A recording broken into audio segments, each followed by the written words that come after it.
do it. I place them down, bro. I don't be banging into like she do. Yeah, I just place them down.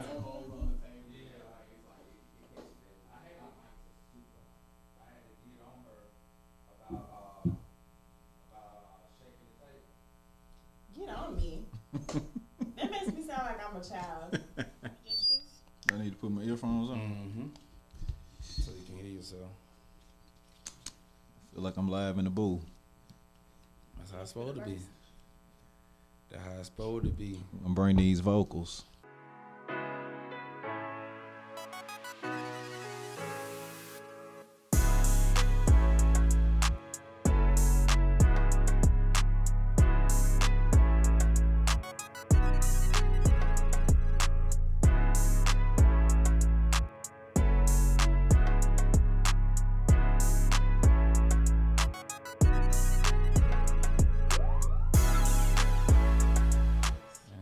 Find a song real quick. I might like this joint already. I might have got it on the first time. See what it sounds like.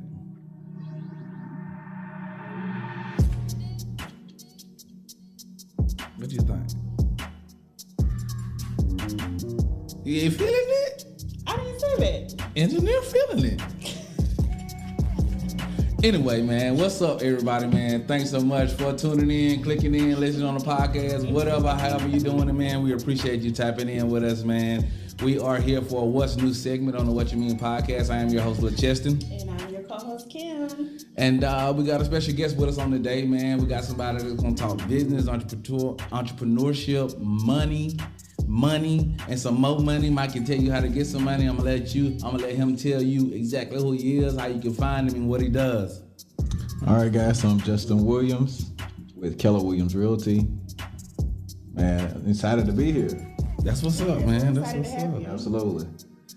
So I'm gonna go ahead and I'm gonna tell the folks why you here. Number one, you here because you my realtor. I ain't bought no house yet.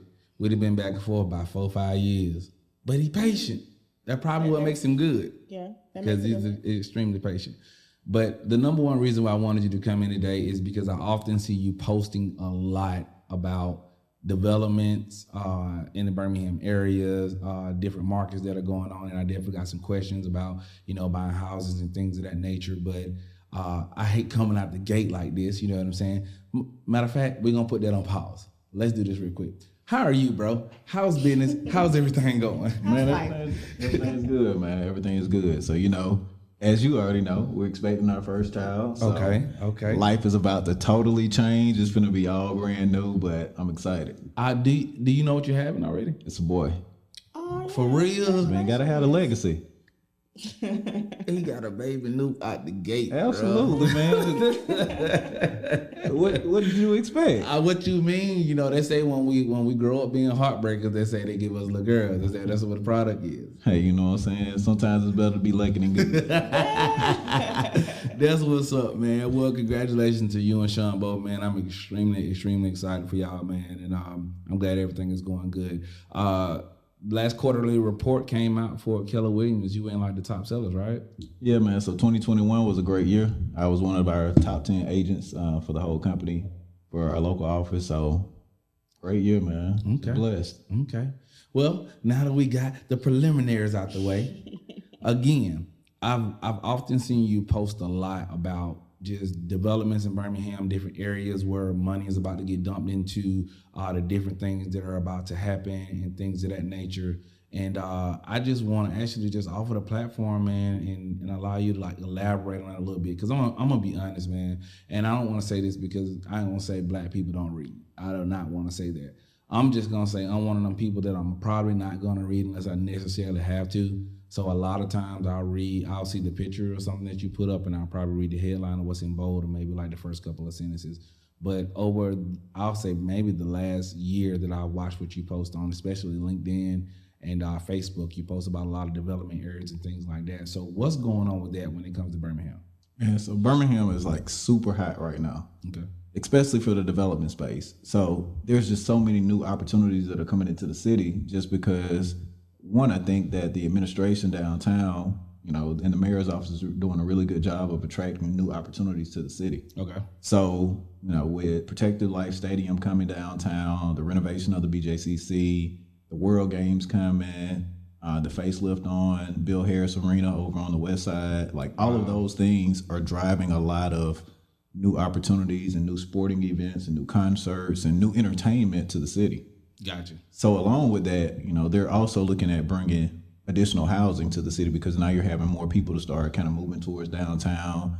You're having a lot of people moving into Birmingham, all of those things. So once you have that buzz of people that are starting to move, you have to house them somewhere. And that's why a lot of these new developments are starting to pop up. Gotcha. So what's your thought process on like the Inslee area, like right there off of the exit? Is that going to be one of them areas that's probably going to get redeveloped totally? Yeah. So in Bellevue Heights, they're actually doing a new development called Oak Hill. So it's an affordable housing development. I think there are going to be about 37 homes that are going to be put into that development. I think seven of those homes have already been built, and they did a ribbon cutting maybe last week or the week before that.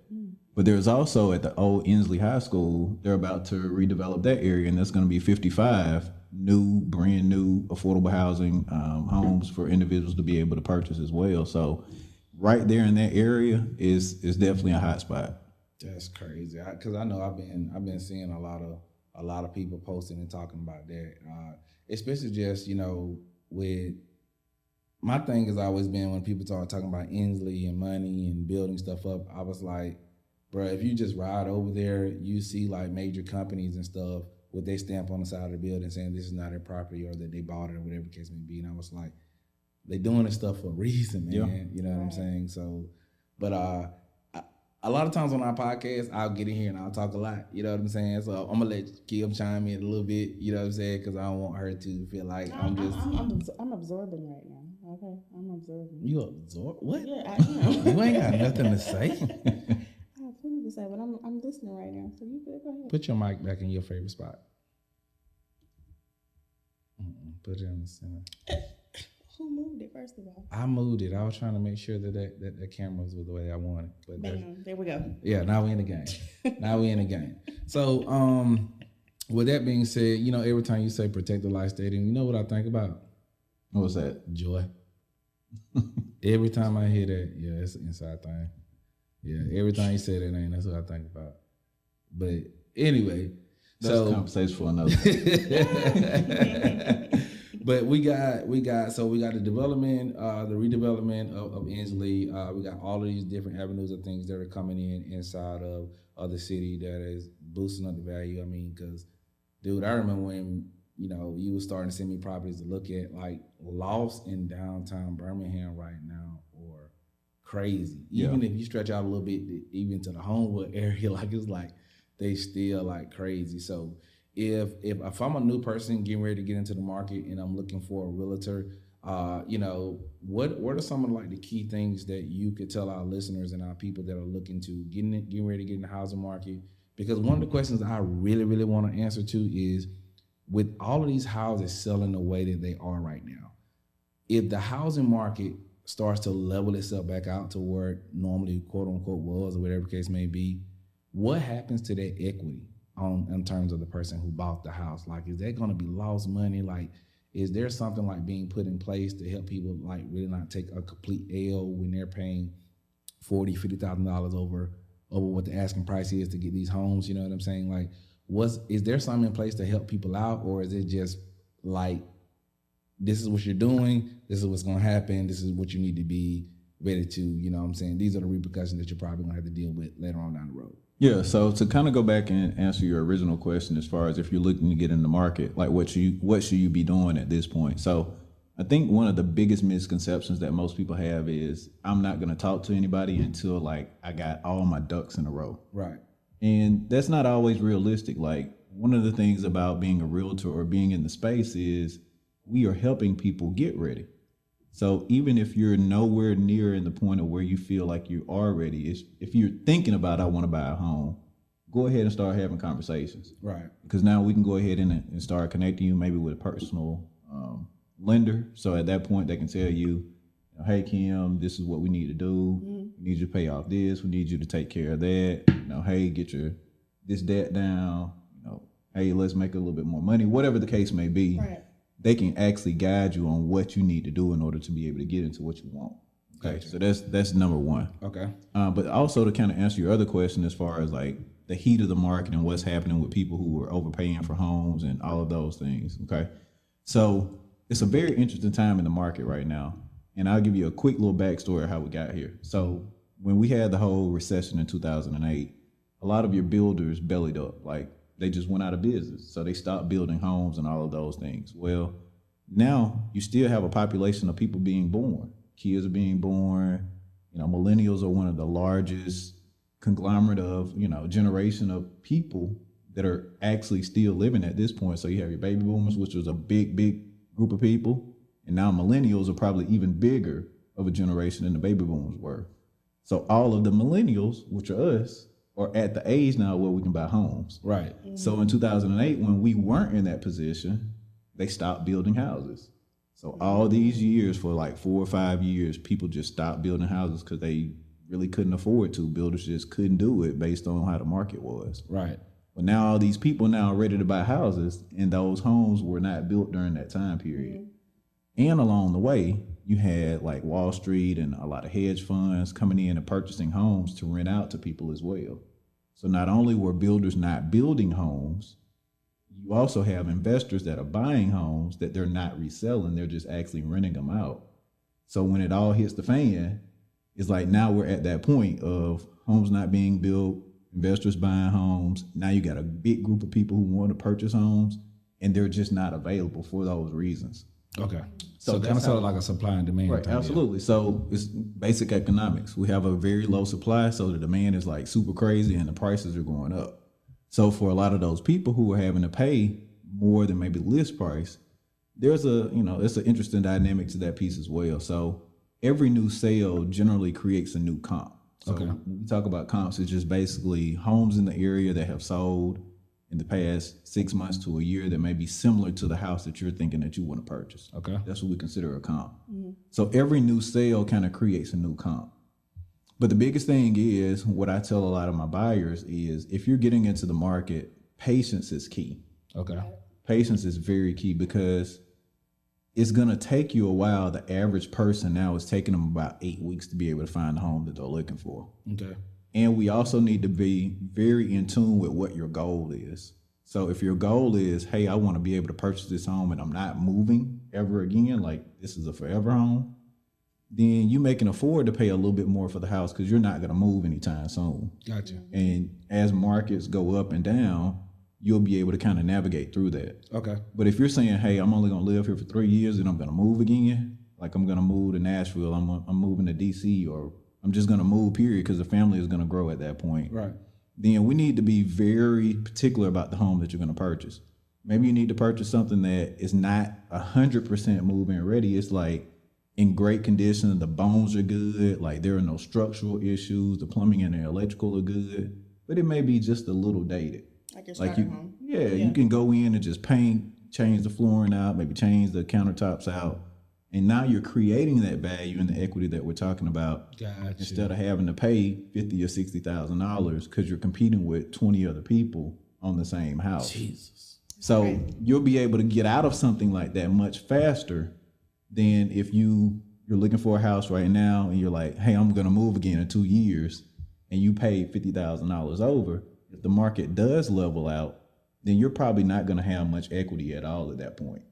Wow. So it's So those conversations like we were talking about from the beginning, like if you think that you want to purchase, having that conversation up front is really the guiding light of how we need to navigate in order to make sure that you're going to be in a good position when it's time for you to exit this property. Gotcha. So is your model still, if you sleep on it, you won't sleep in it? Absolutely. Look. Like you have to make, right now when you're going to see homes, you have to be ready to make a decision. Like, we're going to see the house to make sure that it checks all the boxes. I already know I want this house. Mm-hmm. I just need to lay eyes on it to make sure it checks all the boxes. Because as I was telling LaCheston, you sleep on it, you will not sleep in it. Look, every decision that I made, and I was like, I'll let you know in a couple of days. He'll be like, oh, okay. We'll walk off. I hit him back. Hey, let's do it. Yeah, it ain't in the market no more. It's gone, man. What? Yeah. So why did you wait? To be honest, man, it was one of them things that. So I'll definitely commend Justin. Like, you know what I'm saying? Like, I got frat brothers that are realtors. You know what I'm saying? And a lot of people be like, well, why you ain't shopping with this person, that person? I'm just like a loyalist. You know what I'm saying? Right. Like, when I started going to church up here, like, Justin was one of the first people that I met. You know what I'm saying? And when he got into realty, that was his thing. So it was like, I asked questions to him. I got those questions answered by him. If I was worried about something, I asked him. He gave me an answer. So it was like, okay, when I get in the market and I get ready to actually buy, this is the person that I'm going with because this is the person who lined me up. Like he was saying about when he was giving advice about don't wait until the last minute to feel like you got to get this, that lined up before you actually go and deal with your realtor. You know what I'm saying? Because you got some realtors that they want to be, that's their joy. That's just what they like to do. They like to help you get everything lined up that you need to get together. So when you do go to their house, when he tell you if you sleep on it, you can't sleep in it. You got everything lined up. Your buying power is already there. You know what you need to do, and you can go ahead and get that home. And that's what he done for me. You know what I'm saying? He got me who I need to get with financially. Got my finances all together. Got everything straight. I learned how to save a little bit of money just from going to church. You know what I'm saying? You know, so and then I was like, all right, cool, credit good. Got a little money here, got a little money.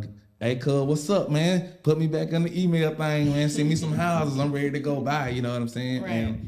But the thing at the time was I was in and out of my engagement. You know what I'm saying? And I was in between whether I needed to get something that would, you know, compensate for the wife, my stepdaughter, and potentially another child. You know what I'm saying? And if I was gonna stay in this or get something for myself. So it was like I was going even back and forth with him, like, hey Justin, man, throw me a couple lofts in there, man. You know what I'm saying? Throw me a couple condos in there. I come back to him 2 weeks later. Hey man, go ahead and throw some 3 and 4 bedroom houses back in there because I'm back and forth.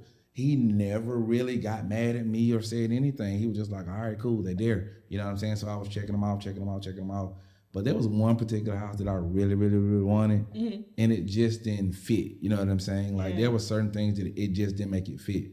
And when I tell you I went and seen the house probably maybe twice, maybe even 3 times, and I was like always, hey Justin, what's up with this one? What's up with this? What's up with this? Like I really wanted it. And I think I wanted it for all the wrong reasons, you know what I'm saying? But that makes a difference. But I definitely want it. So to go towards everything that he just said about, you know, just getting prepared, how to get prepared, like your realtor is there to make sure that you get prepared. But I think the reason that I wasn't able to completely get to the point where I need to get to it because I was being indecisive about my life and my lifestyle at the time.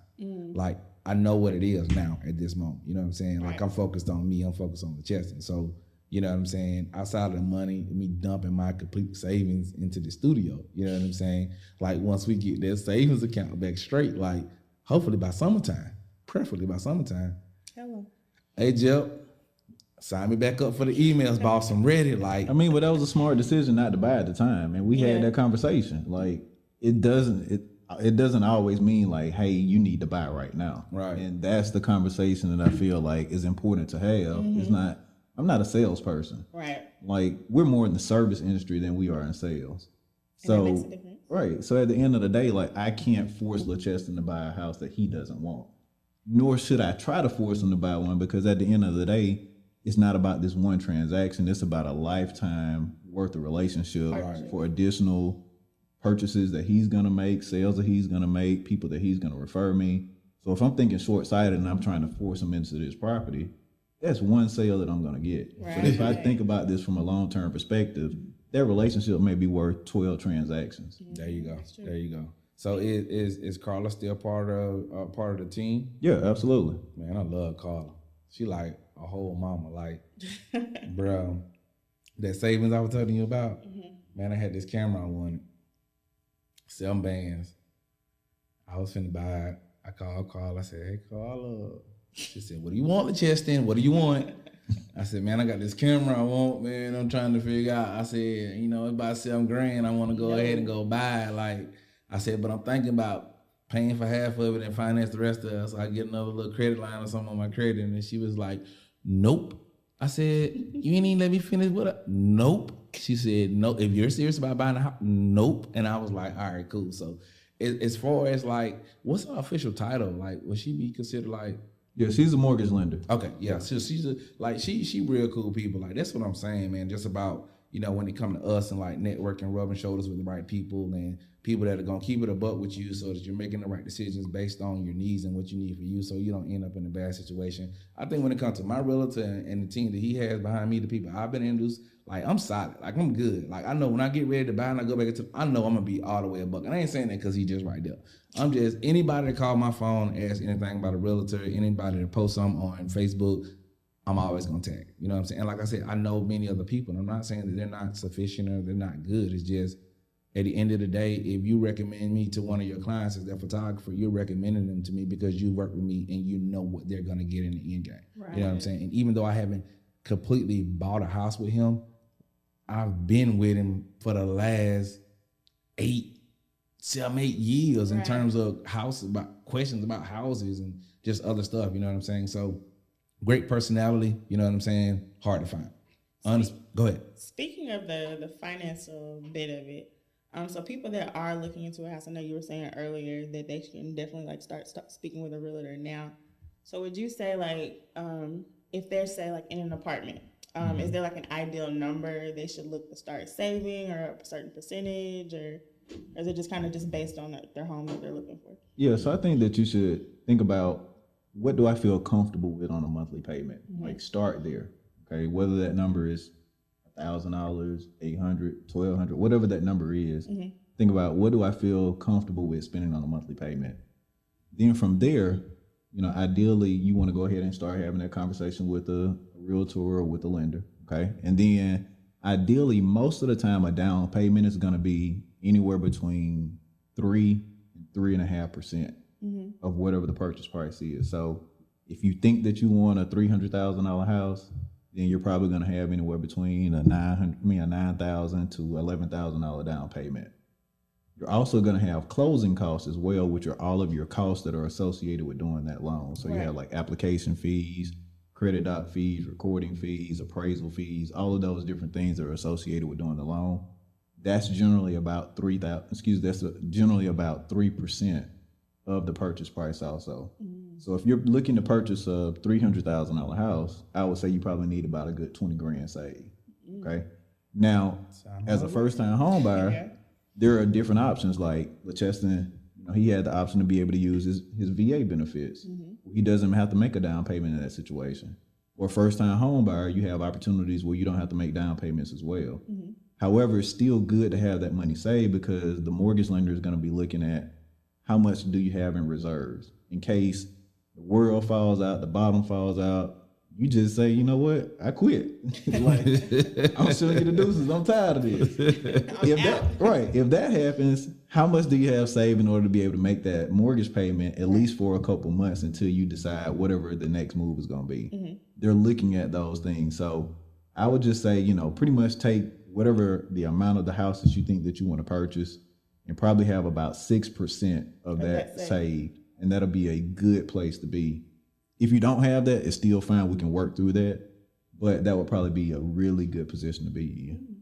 So what are the options to work through that for the people that don't know? Yeah, so like we just talked about, you have your no down payment options. So like for medical professionals, first time home buyers, a lot of your service industry people like maybe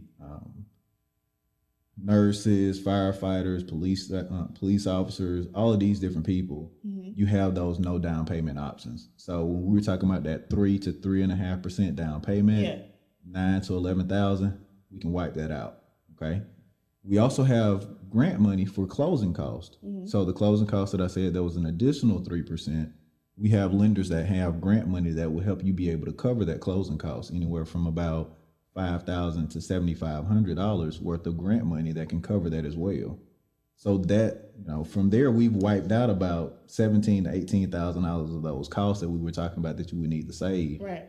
But it's always good to be able to have that money just in case something happens where you can't, you can't get that. And I think what he's telling you about like just having money on reserve. Like I know, like I'm gonna keep it a buck. You know what I'm saying? Like I knew how much money I had in reserve, and Carla, like when she digging. She want to know every penny. I mean, like exactly what you got.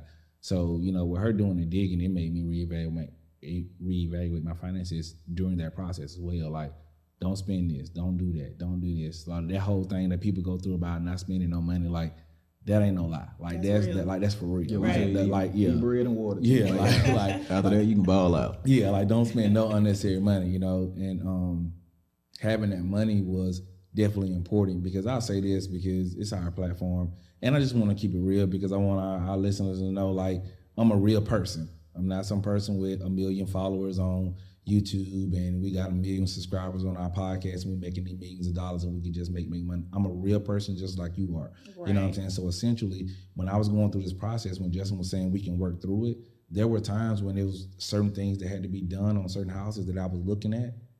That stuff had to be paid for on my end, because the buyer wasn't dealing for it. You know, the seller wasn't going to do it. Mm-hmm. So there's certain things that the buyer had to do sometimes, with certain inspections that need to get done, or certain people need to come check this out or do this and do that. And I ain't gonna lie, like I found the perfect house that I wanted. It was in a flood zone in Pelham.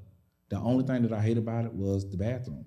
And the bad thing about it on the back side of the house was, you know, if I wanted to add to the back of the house, I was going to essentially have to redo the whole framing on like the back side of the house, because essentially you'd be changing the roof of the house. You know what I'm saying? So it was going to become extremely expensive. You know what I'm saying? So, you know, I told Justin, hey, I need to go look at it. Brought a friend with me, went and looked at it.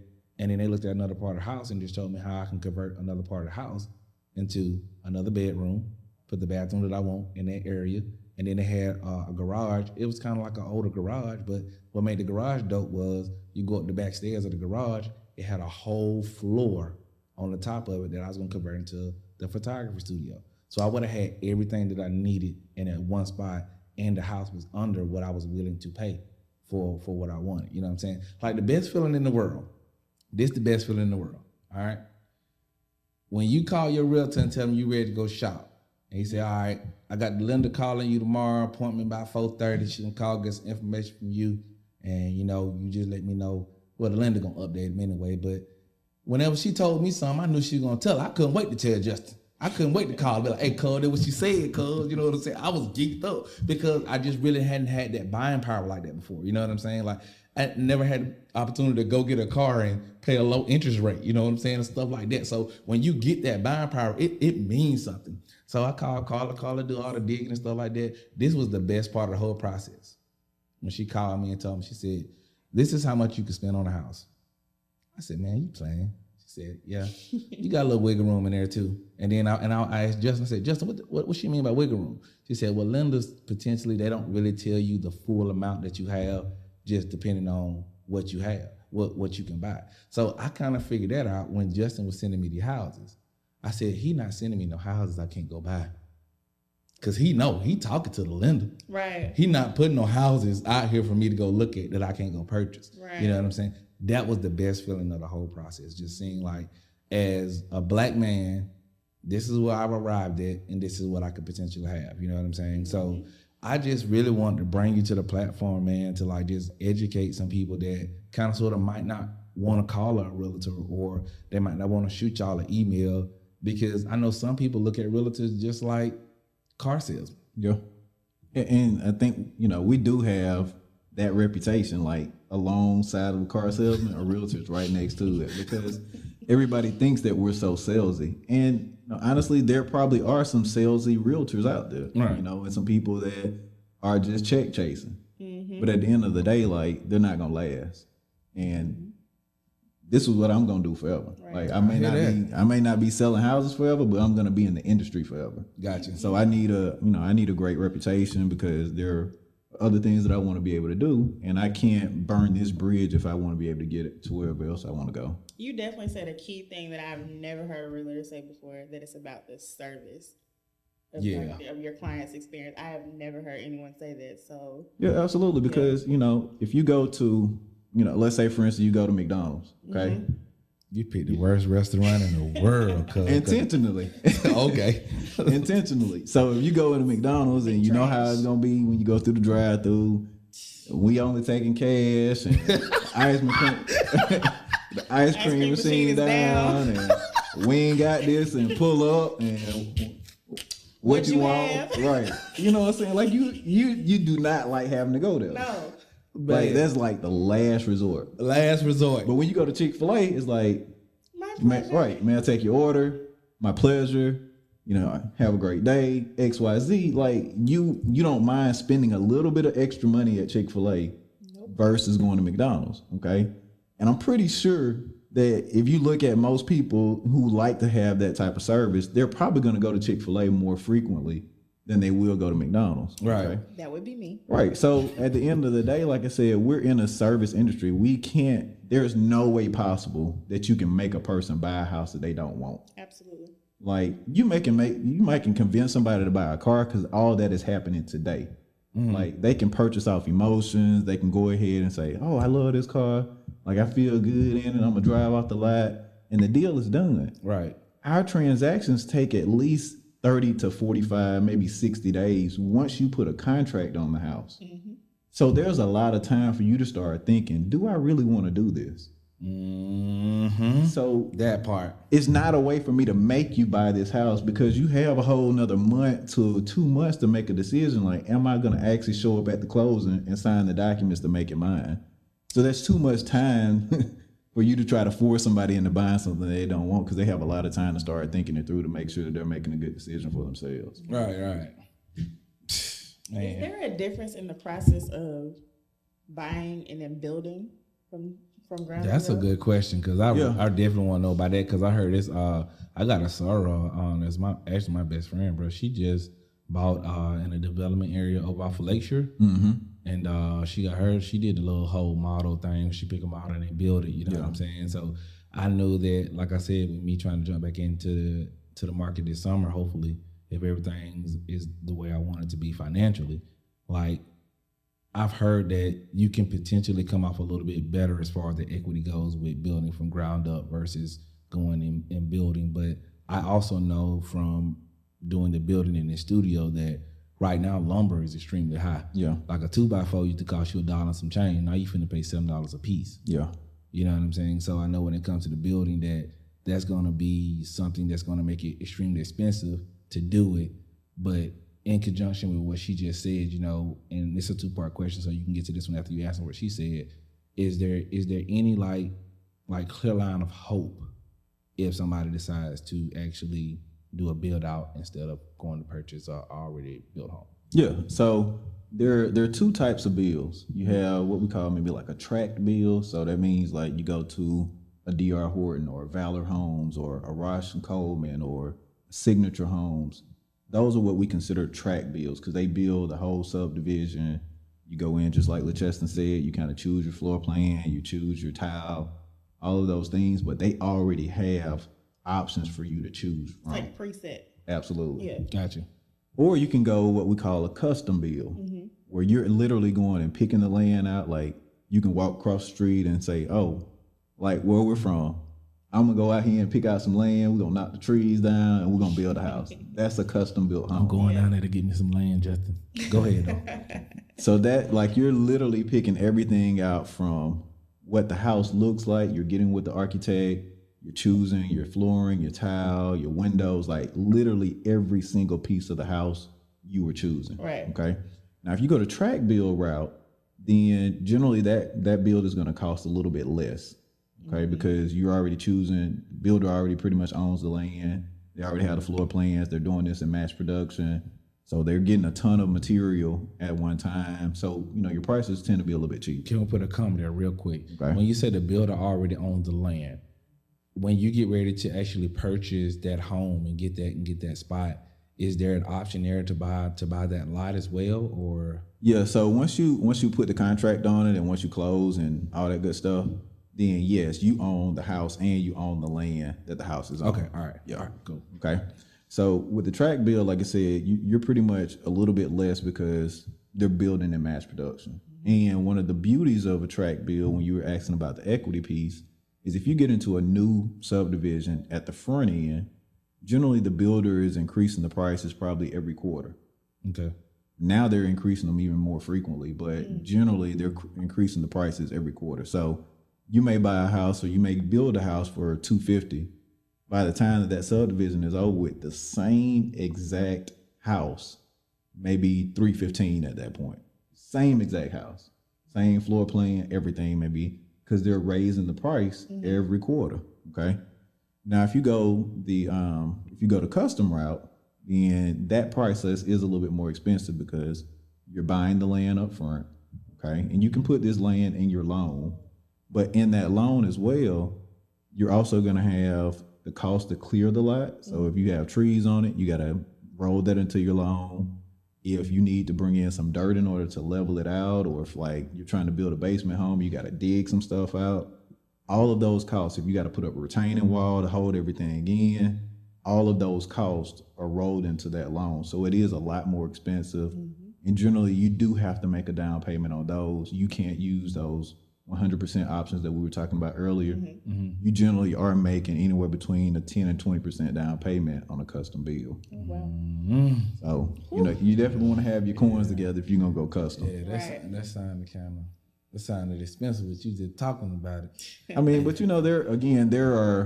there are options where we can try to make sure that we're keeping some of that cost down. So that may mean that we need to get a lot that's already cleared versus us getting a lot that we got to go out here and run all the utilities, knock the trees down, bring in dirt, all this type of stuff. So, we just have to make a smart decision to make sure that we're using your buying power to the best way. Sound good to me. So you building a house? Who? You. If I build, it ain't gonna be no custom build. Sure it is. It ain't gonna look like Greg, them stuff look. It ain't gonna look like that.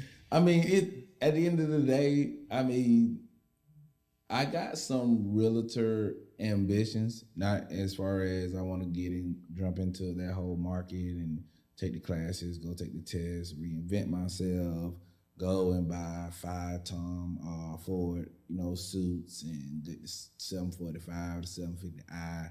And, I don't want that part of it. The part of it I do want somebody to teach me how to go buy me some land and put me some apartment complexes on it so I can make some residual revenue. Listen. Now, that part I do want to do. But the other stuff, like, I'm cool. So as far as custom builds and all that stuff go, like, all right, so I had a small plan.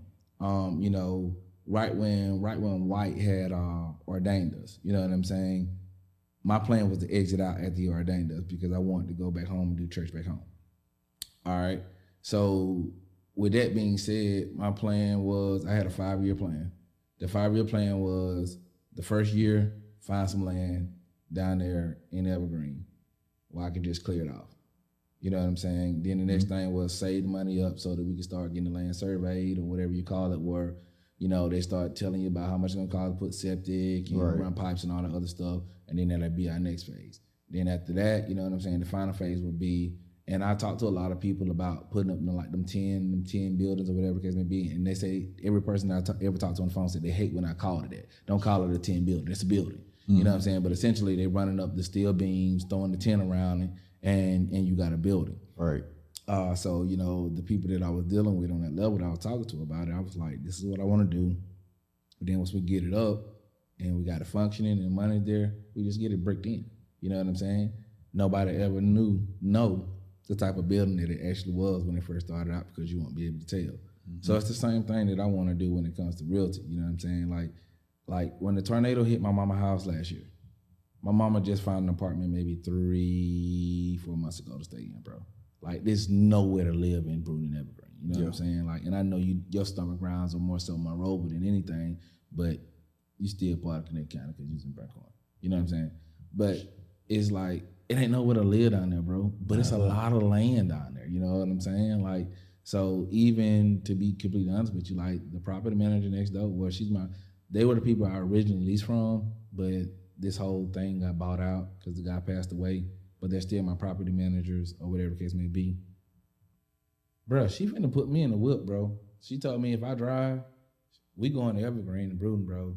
And she finna give me the game, bro, so that I can go down there and buy some land and make some places to stay. You know what I'm saying? So I'm saying that to you because you already know the game. And if you want to jump on board and get some of this residual revenue too, just let me know. Run me my check. No, I can't run you no check. I can't run you no check. Yeah, but I mean, you know what I'm saying? So I didn't talk about this from the beginning, but like I just went into a partnership kind of in my business. So Yes. yeah, so again, like me and another realtor, we're both top producers in the office, and we decided to kind of go ahead and join forces. Is that what the post you made? Yeah. Okay. Now we're tracking. Go ahead. Yeah, so the new organization is called Imperium Properties. Okay. And Imperium is just the word means, it's a Latin word, and it means absolute power. Okay. Right? And our tagline is because there's power in owning real estate. So what you're talking about right now is perfect, because that's what we mean as far as like there's power in owning real estate. Not only is there financial power in that, but you also have the power to choose who goes in that property. Now you have absolute power of everything centered around that. So with this building, an individual, like you just said earlier, an individual, one person, one you or I, own this building. And that landlord had an opportunity to make a decision on if he was going to allow you to occupy this space or not. Facts. So imagine having that type of power to determine what goes into a place, in a building, what goes into an area. Like you're literally shaping the dynamics of what a whole area can be because you own the real estate. So, I mean, it's such a, like, that's why I love real estate. And you don't have to have a license for any of that. Okay. Like for for what we do on the sales aspect, yes, you need a license, but for what you're talking about, you don't need a license for that. And that's the power of real estate. And that's why it's so exciting to start seeing more of us getting into the, into the industry, because that's the power that has been used against us all these years when we talk about redlining and all these different aspects back from the 50s and 60s and before we were ever here. Like, why our areas look a certain way versus over the mountain looks a certain way. All of that is controlled by who owns the real estate and what they do with it. Right. So this is what I'm gonna say. When you writing a book, bro, when the book dropping, like when you putting some of this stuff, man, I hope that this don't be over this. Okay. Y'all can keep talking. Y'all ain't gotta look at me. Y'all call it. I mean, but I don't. One day I will write a book, but right now I try to just brain dump everything into a central location. So whenever that time comes, I can kind of remember the journey and I can remember all the stuff that I'm thinking about right now. So when I do have to sit down and put it all together and try to compile it, I'm not like, having a brain freeze. Like, What am I going to talk about? Writer's block. I'm just sitting here waiting. So I'm trying to just brain dump occasionally, so that way I can have content when it's time for us to put it all together. We need it by the end of the year. Thank you. I said what I said. I'm putting on pressure. We need it by the end of the year. Man, I see what you mean now. and that's more. And the reason I asked that is because when I was coming in this studio every day while we was going through the building process, like, what I'm saying, I want to do like a little ebook, and I'm still gonna do it. And what you're saying is exactly correct. Like I want to do a 10-step book on how to open up a photography and media studio. All right. And what I did was I printed out a list of topics on what I wanted to talk about, and I just put them up on the board and I numbered them the order I wanted to go in. Of course, I came up with more than 10. So within those 10, some of them just be sub-subjects within those. Do you know what number 1 is? What's that? Journal, vlog, your entire process. Yeah. So what you're saying about what you're doing, about everything that you're doing, you just dumping it in one spot. Man, there's some of the people now that as soon as you get through dumping the content, bro, you just get copyrighted, whatever the content you got inside of there, you could dump it off on the editor, man. They write it up for you. You ain't even got to deal with it. Okay. You know what I'm saying? Like, so put me on. So for real. I appreciate it. Dorian, I can't think of Dorian's last name. Dorian does that. Like, okay. Dorian just then got high and bougie now, but like for real, like when I first started working with Dorian was kind of sort of like, we had both just started our marketing advertising company. That's when I was running around Birmingham talking about iPub now this, iPub now that. And, we kind of collabed and piggybacked a lot of stuff. But what she did was she kept branding herself. Mm-hmm. And then she started, working for newspapers. She started working for these news outlets and these news outlets. And before you knew it, she done branched off, kind of sort of like Funny Man old lady did. Mm-hmm. She got all that experience she needed, rubbed shoulders with the people she needed, and then she branched off and started her own business that's prospering. Mm-hmm. Dorian did the same thing. She rubbed shoulders with everybody she needed to do, and essentially what she does is she writes. That's what she do. You know what I'm saying? Like, I told her, I said, hey, I got this book that I want to do in my head, but I don't want to sit down and physically write it. I just want somebody to transcribe it, pretty much. I sit up and I talk and you write. Charlotte wanted $200 an hour to do that. Charge your worth, sis. I mean, but she dope at what she do. Right. You know what I'm saying? Like she fine, but it's there are a lot of people that offer writing services that essentially, it's kind of sort of like if you want to build an app. You know what I'm saying? Mm-hmm. At the gate, they're gonna tell you to build an app nowadays. The minimum you're gonna pay is $10,000. It's gonna start at $10,000 and it's gonna go up from there. But what can help you minimize and keep the cost down is if you print off a storyboard and you draw on the storyboard and tell the people who developing the app what you want the app to do. Mm. And then it'll cut down on the cost for you. It's the same thing. Like if you're doing a book like that, kind of sort of like the points I was just telling you about, if you put it in the point system and say, hey, this is what I'm talking about or whatever, and then you kind of sort of put it together, they'll take it in and do all the other little part for you, you know what I'm saying? But right.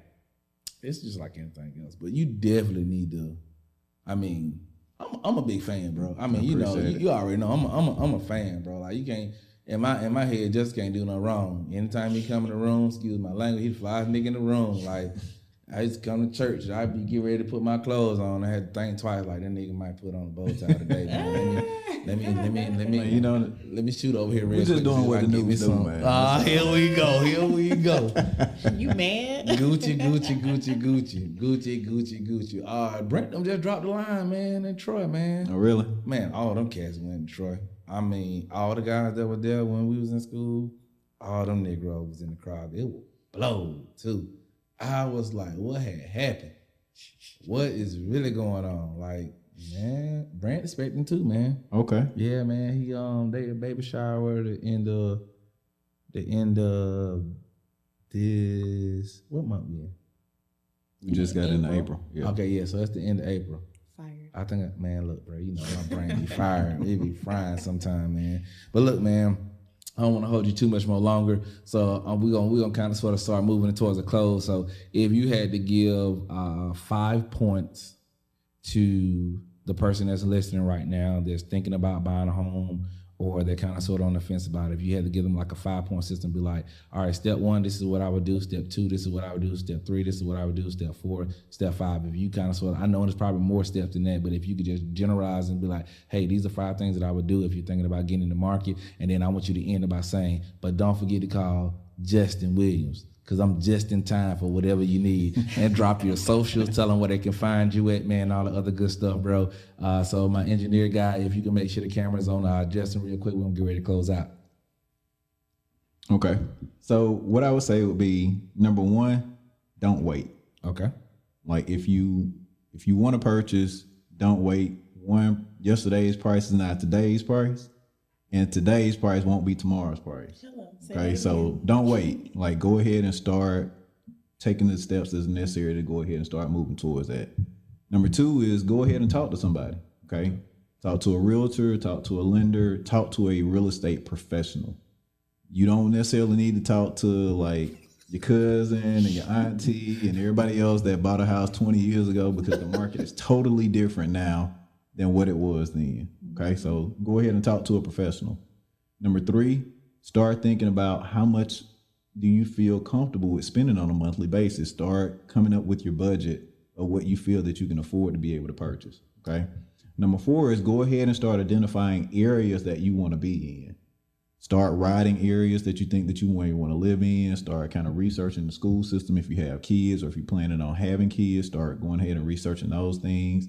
Go to open houses on Sundays, okay? Get a feel for the area, ride through it at night, go in the morning time, ride it at rush hour. So now you have a great idea of like what the traffic is like. Are there people standing on the outside at nighttime and you like, nah, I ain't finna do this, right? Because once you start actually like looking for real, those things you're probably not gonna see, because you're gonna more than likely go to the house during the day. Or if you're going after work, it's just going to be a totally different dynamic. Our kids and standing in the street, all that kind of stuff. Like, see what it's like for real. And then number 5, like I said, go ahead and start talking to a professional. I know I said that twice, but go ahead and start talking to that professional, because now we can go ahead and start shaping you into everything that needs to happen for you to be able to get what it is that you want. So it's really important to get started. Talk to a professional, think about your budget, survey the area, and again, talk to a professional. That's what's up, man. Tell the people how they can find you, bro. Yeah, so I'm Justin Williams, Mr. Justin Time on Instagram. I'm not gonna say it, y'all. Anyway, carry on, Justin. So we'll run that back for the people one time. All right, I'm Justin Williams.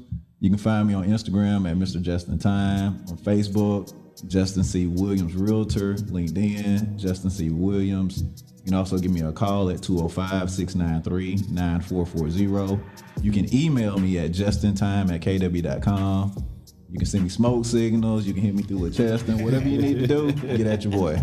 Hey, man, that's what's up, man. So if you're getting ready to get in the market, if you are considering, I don't look, bro, all I'm gonna tell you is I would not put you on a person that can't help you or they are bad for business. So Justin has came and spent some time with us on the What You Mean podcast for our What's New. He told you about some trending stuff that's happening in Birmingham, some new developments, why the market is the way that it is, how you could potentially save some money, some new house buying programs that you may not even be open to, because guess what? You still listening to your auntie that told you about buying a house 20 years ago, so she can't even put you up on game. So like my boy said, if you need some info about buying a house, man, make sure you hit him up, man. And until next time, man, we appreciate y'all tuning in. I'm your boy, Cheston. I'm your girl, Kim.